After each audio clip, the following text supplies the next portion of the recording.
When you are tuned in to the frequency of who you are, then anyone that you visit with, you see them in the wholeness of who they are.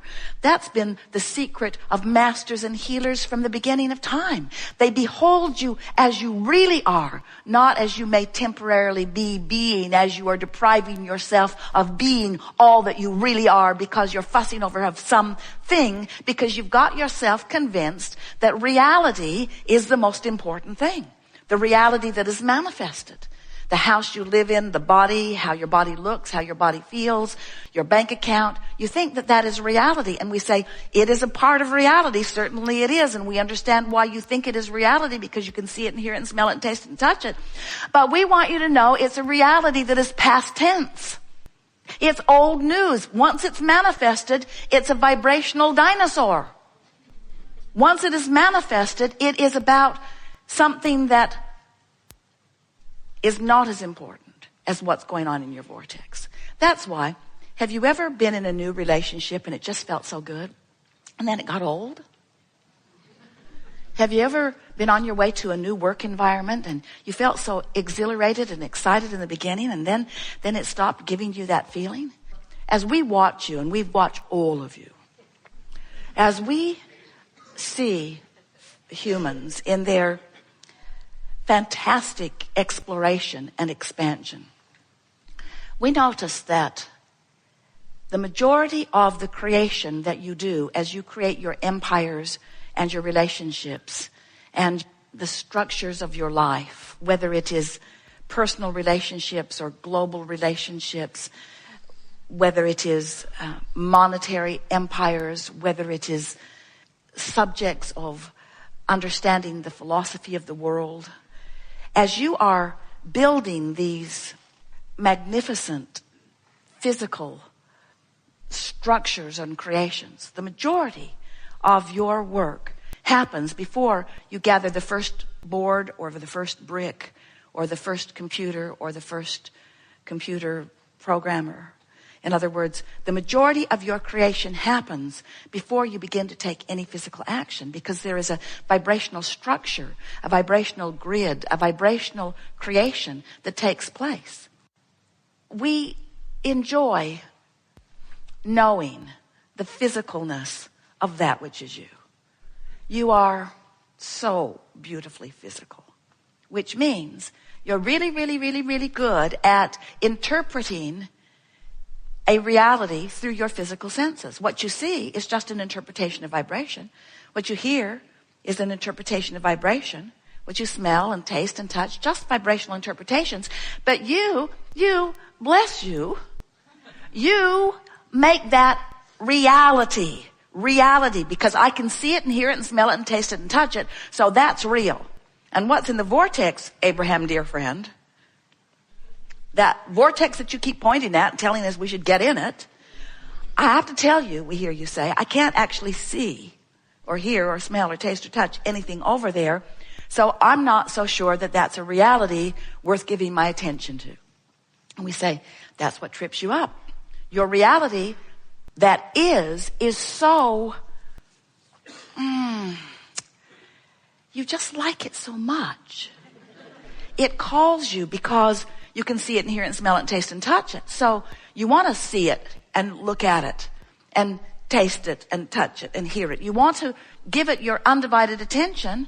And we say, if you give your problem your undivided attention, you hold yourself apart from being a cooperative component to the solution. You say, but I can't see the solution. And let me tell you about the problem. I've had it for a long time. I've never liked it. It bothers me in this way, and this way, and this way, and this way. Others have it too. We have a meetup group online. And we say, if you keep keeping the problem active in your vibration, you see, that wasn't your plan. You planned to come as part of your consciousness into this physical body, explore, identify what you prefer, and as soon as you identify it, to give your undivided attention to that new preference. And when you do that, when life shows you what you want, and then you talk about what it is you want and why you want it, and you think about all the reasons that you would love to experience that, then you train yourself into vibrational compliance with the solution, and then law of attraction must bring it to you. It is law. But when you feel that you have to justify it, and we know how you got there. In other words, you came into this physical body and you looked to those other big people as the vortex through which your well-being came. And as they said to you, don't behave that way. You must cater to me. You must please me. And whether they said it right out loud or not, and plenty of them did, you caught on pretty quick that you needed to do things that would make you friendly in the community in which you were living. And so you began one who pleased those around you. When they frowned, you did something different. You always, not always, but especially in the beginning, you were trying to evoke a pleasing response from those who were outside of you, even those who were well-meaning, like your parents and those up close to you. But what happened in that is that you lost your sense of your relationship with your vortex. You lost your sense of your relationship with this larger part of you who has just now become more as a result of what you have been living. Are you following us at all? You were source energy before you came into this body. You came into this body where you now avidly explore details all day, every day. And when you know what you don't want, you know what you do want, and you send off that rocket, and the larger part of you becomes the equivalent of what you do want. So you, in your exploration of the variety, caused yourself vibrationally, the eternal part of you, the forever part of you, you caused that part of you to expand, to become more. And in the moment that you, through your exploration of variety, caused that larger part to become more, you now have the choice of keeping up with the expansion or not. When you keep up with the expansion, you feel happy, you feel sure, you feel frisky, you feel robust, you feel clear-minded, you feel healthy, you feel vital and alive, you feel full of fun, you have good timing. In other words, when you keep up with who you are, you feel wonderful. But if you are like so many humans who are exploring and launching rockets and exploring and launching rockets and exploring and launching rockets, but instead of turning to the solutions and anticipating the solutions or even hoping for the solutions, you're justifying the need for the solution by defining in greater detail the problem, then you've been letting the problem train your vibrational frequency. And we want, in this gathering, to show you how to let the vortex train your frequency, because it can. It wants to. It's calling you constantly. In fact, do you ever have negative emotion? If you ever have negative emotion, that means your vortex, your inner being, is calling you. You're just not going, not right now.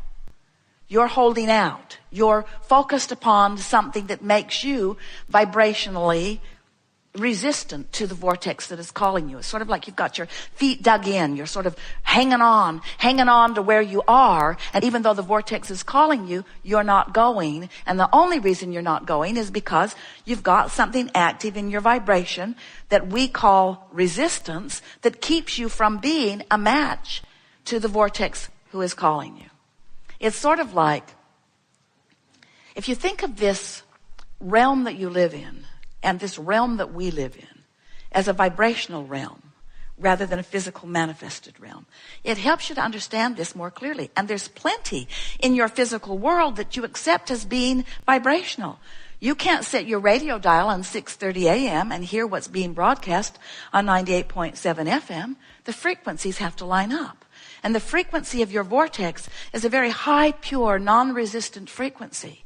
And if your frequency is set on trouble, then even though the vortex is calling you eternally, always will, as long as that resistance is active within you, you can't go. Now, when you croak, you'll withdraw your attention from this time-space reality, and your resistance won't be active anymore, and the vortex will take you in, and you will experience all of that explosive expansion that you've been accumulating over all of this time.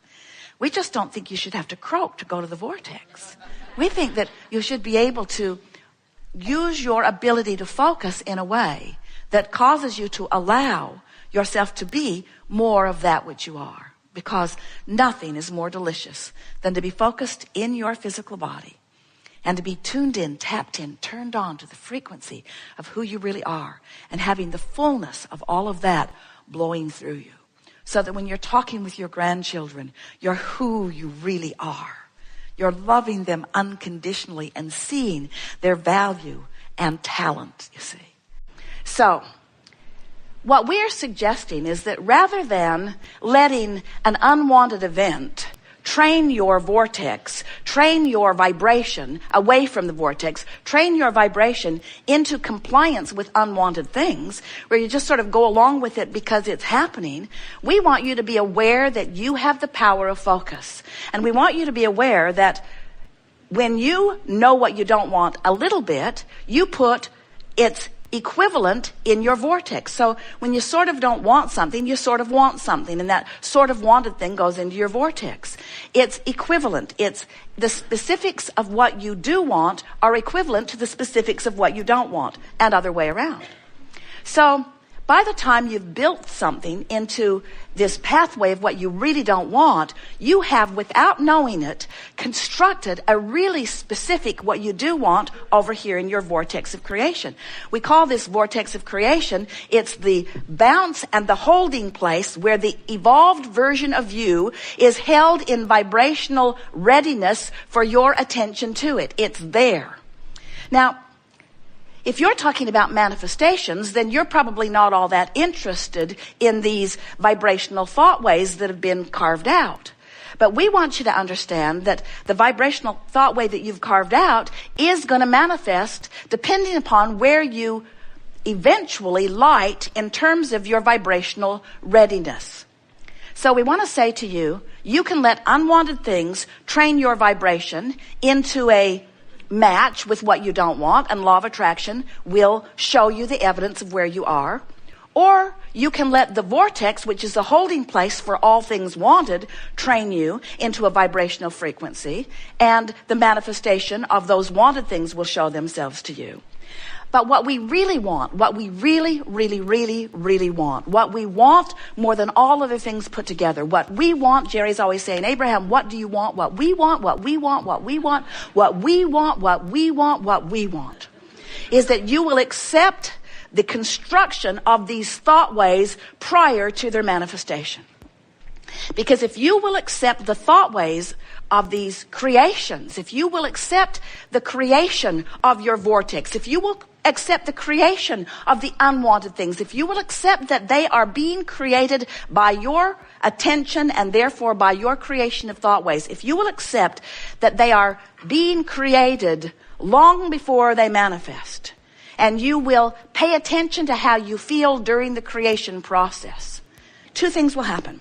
Two really good things. One, so much better than the other, but we're in disagreement with you about which one is the better thing. Two things will happen. One thing is sure, the manifestation of what you're focusing upon the most will happen. It will happen. It's law. It will happen. It's a done deal. It's a sure thing. It will happen. You will get what you are vibrationally active about. Better said, you're getting what you are vibrationally active about. So one thing, it will manifest.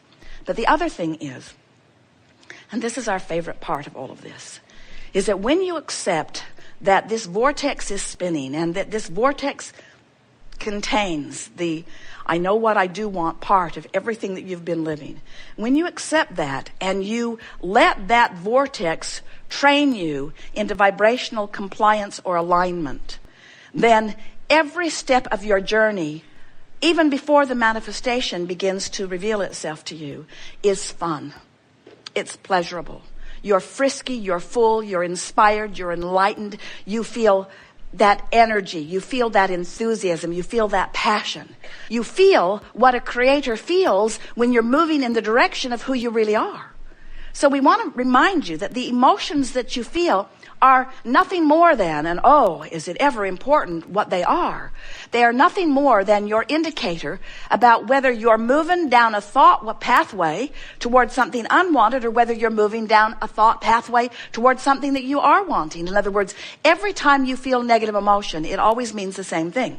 You're moving toward unwanted and away from wanted. Every time you feel positive emotion, it means you're moving toward wanted and away from unwanted. In other words, you're the focuser of all of that, period. There is no getting around it. We've enjoyed this interaction more than words can convey.